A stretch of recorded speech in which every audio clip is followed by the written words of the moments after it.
Cold Steve Austin, and his career's over then, isn't it? Because without the use of his knees, he's not going to be able to do anything. Zach Gowen never had to use his knees to get well, away. He had to use one knee. Well, no, otherwise he would have just been like a top of a torso. Imagine that. That's next on the WWE. They got a list of gimmicks they haven't had. They've had the one-legged wrestler. They haven't had just the torso wrestler. They have had the midget division though.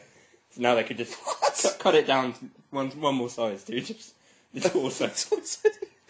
And then like still torso with one arm. I mean, how far are they going to go? They've got, you know. Could Rey Mysterio count into that? He's pretty small, isn't he? He's not just a torso though. He's got legs. Yeah. I mean, give him some credit. He is pretty much the worst wrestler in sports today. I've got to be. I don't think he's the worst wrestler in sports.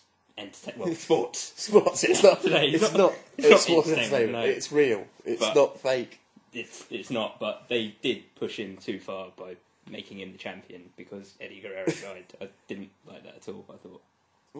Eddie Guerrero died, did he? Yeah. Sorry, I get confused. There's too many Guerreros on the scene. You never know which one's which. Yeah. But, you know, I mean, Undertaker died, but they didn't push Kane to be the champion. He's family. Or Paul Bearer. Yeah. I mean, so why should Mysterio get this special credit when Kane didn't? That's what I'm saying. You should earn your, get the title on merit, not because someone someone dies, so... Yeah.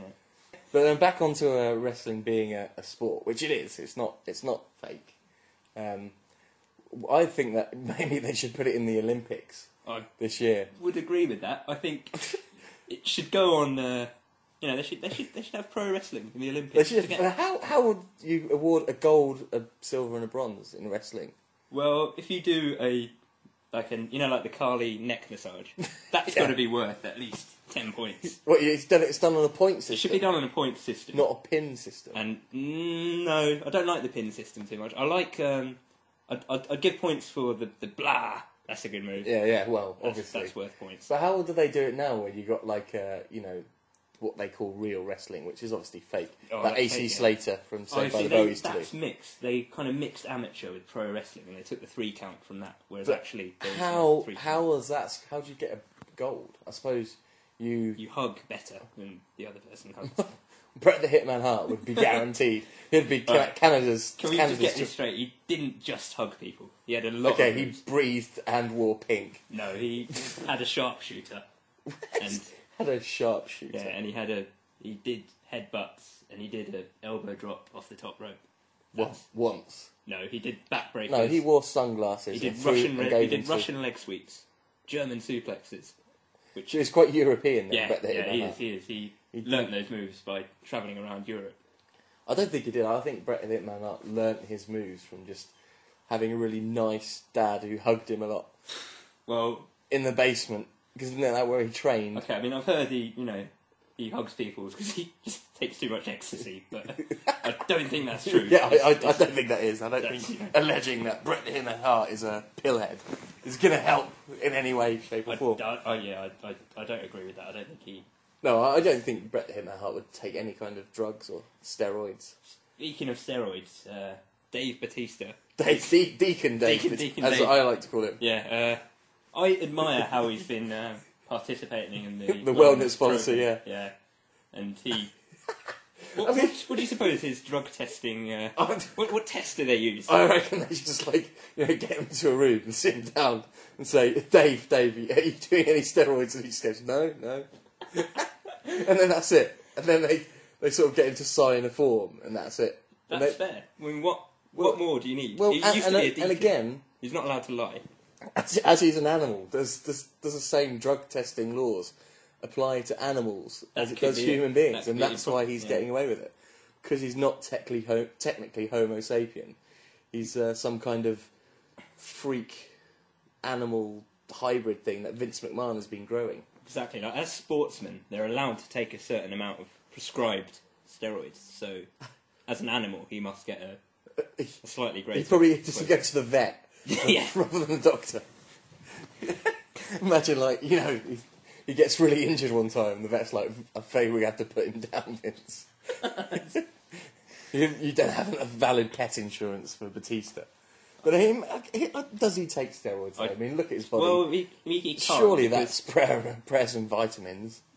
Probably, because you can't pass a stringent drug test unless you aren't taking drugs. Well, yeah, he must be. I mean, William Regal got he failed banned for 60 days, didn't he? For taking steroids, and that helps him wrestle better. So yeah, really, exactly. It's unfair, I don't think they should ban steroids. I think they should let them take as many as they can get, just like they did in like the early 90s, and that's why we don't see many of them wrestling today, probably because they're all dead. I don't know. I mean, I think it's just to do with fairness. It's not fair if you're taking, performance-enhancing drugs and your opponent isn't. It should be based on, hard work and training and prayers. And surely, the religion has an aspect into how good you are. Because Hulk Hogan wouldn't do as well as he did in his career without God. And Shawn Michaels. And we saw Hulk Hogan and Mr. T just say a quick prayer before their match. Just before they came out in WrestleMania 1. And they won the match, so... exactly. That proves that all you have to do is pray before you come out and you'll win a match. Exactly. Which is, And that shows it's not scripted either, because why would you pray if you knew you were going to win? Yeah. It doesn't make I sense. just hope no one tells Snitsky that and he just prays before every match and starts winning. I don't mind Snitsky too much. I think he's alright. He got a bit of work to do, but he's got the right... Bit of work to do. He's got the right image for a... What do you mean work? It's all based on athleticism and how hard you can stamp the floor when you're punching someone. But the harder you stamp, the more pain. Have you ever punched someone?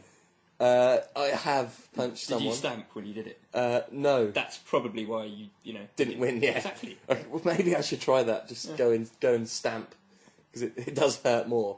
Such as when John Cena sort of hits someone in the head with his fist. Yeah. He has to dance over them, and then that does make it hurt. Well, it makes it hurt a lot more. Randy Orton as well. He's come up with a new technique where he says douche before he hits someone, and that definitely makes it hurt more. I wouldn't want to hit someone that said douche because I might kill them.